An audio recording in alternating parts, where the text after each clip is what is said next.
Welcome back to another STEM tutorial. Today we'll be looking at the R-squared value, or the more fancy mathematical term, the coefficient of determination. So in this plot here, what you again see is our different experimental data points and our line of best fit that we determined with linear regression in our last video.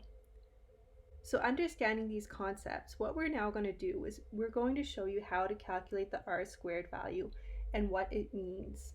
So let's first discuss what the R-squared value means. The R-squared value essentially says, how does my data vary around this regression line? So what do the sum of our errors look like compared to the total spread of the data? So let's understand this by writing down the thought in mathematical terms, and it'll help clarify what we're discussing. So the first thing we want to do is look at the spread of our data around our regression line. So I'm just going to call this SSRes to start off with. So as you can recall from our linear regression video, we can quantify how well our Y experimental data point values fit to the Y data of the linear regression line by taking the distance of all these different Y points and squaring them, so to the power of 2. So it's like taking length times width and drawing these squares here. And so we do that for all these different data points. And so if I write this down in mathematical terms again, we know it's going to equal, we're summing all of these squares for all our boxes. So we're summing up to our n data points. And what we're doing is we're taking this distance between all of our experimental data. So you can see this variable defined here, yi experimental, so referring to all these points. And we're subtracting the y value corresponding to our linear line, yi lin.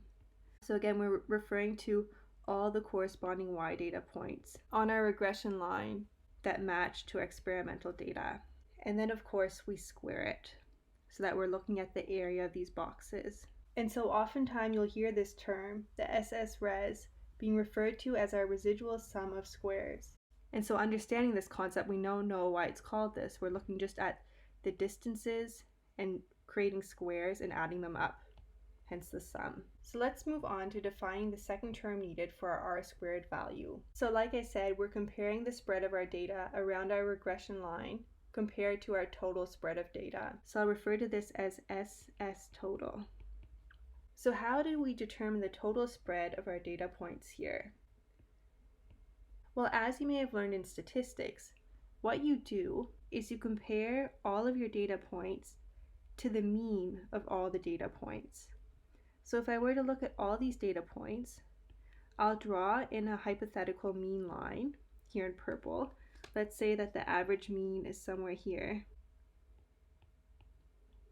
I'll just write down mean of Y data, and we're going to call this Y bar.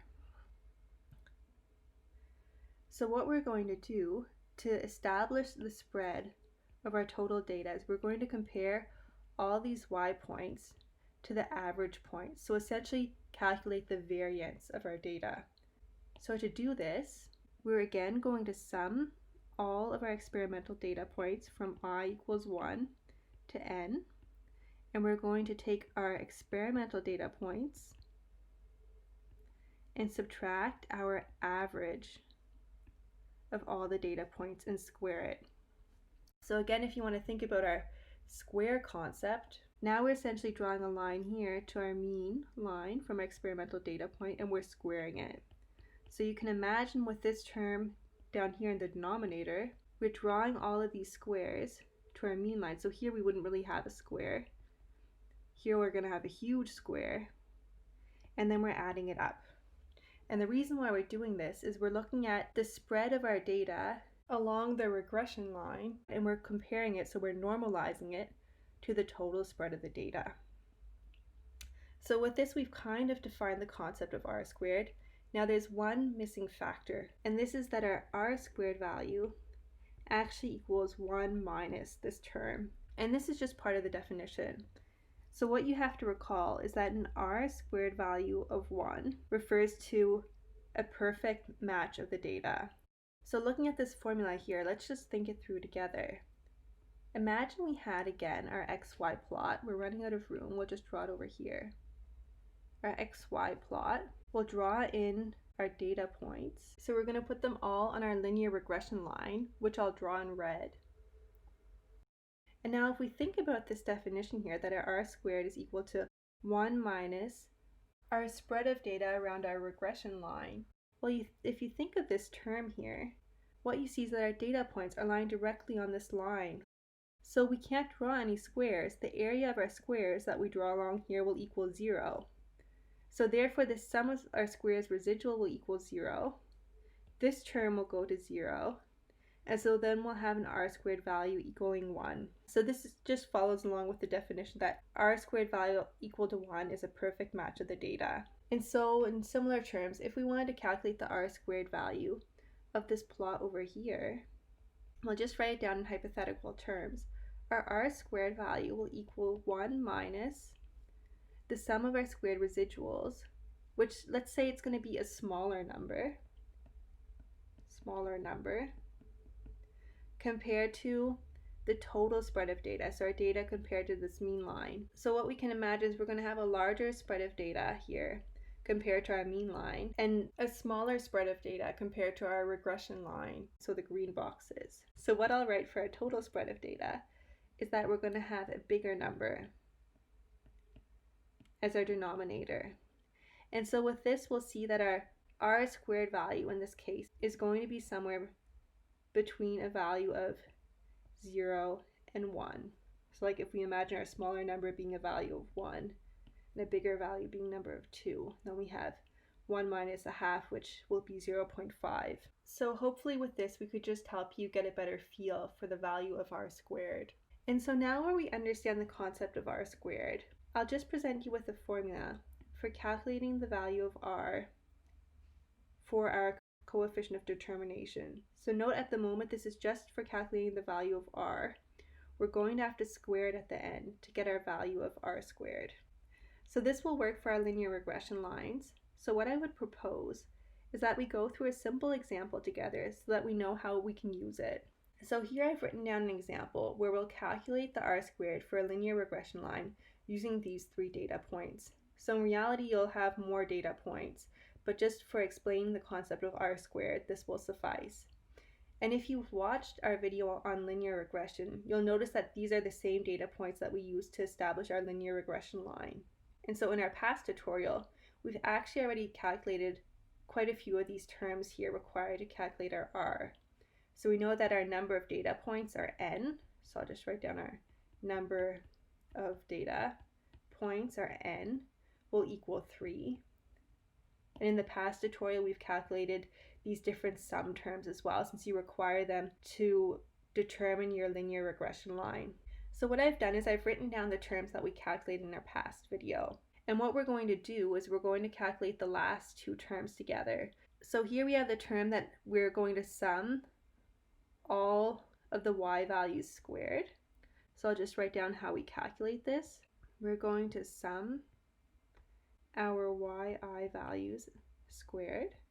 So what we're going to do is we're going to look here at our y values. So we see we have 2 squared plus 4 squared plus 6 squared. And when we add this up, we get a value of 56. The last term we need is we're going to sum each of the y values and then square the total result. So our sum of our yi all squared will equal 2 plus 4 plus 6, which equals 12.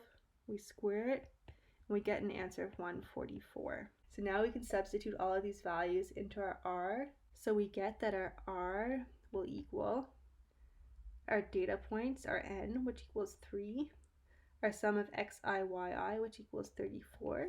So we're just basically going through this list here. Now we subtract our sum of xi, sum of yi, which is 84. Then we divide by the square root of 3 times sum of xi squared, 21, minus 49. We do the same for our y values. So our n is 3 times 56 minus 144. And so when we type this in our calculator, we get an answer that our r equals 0.981. And like I said, what we want is r squared. So what we're going to do is we're going to square this value, 0.981 squared, and we're going to get an answer of 0.964. And so with this, we've calculated our r squared value. And so this value is pretty high, so we can assume that our data correlates to the line pretty well. It's not going to be perfect, so we won't have the scenario where all of our experimental data points are directly on our line. There's going to be some offset. And if you're interested in looking at the quality of the fit, what you can always do is just plot these data points and plot the linear regression line that we calculated in our last tutorial. So with this, we've wrapped up today's tutorial on the r squared. If you would like to practice some linear regression and r squared problems with me, check out our practice problem video. We have put together different example problems you could encounter on an exam or in real life. Finally, if you enjoyed this video, hit like and subscribe, and check out our website for more numerical methods tutorials. We hope we could help you.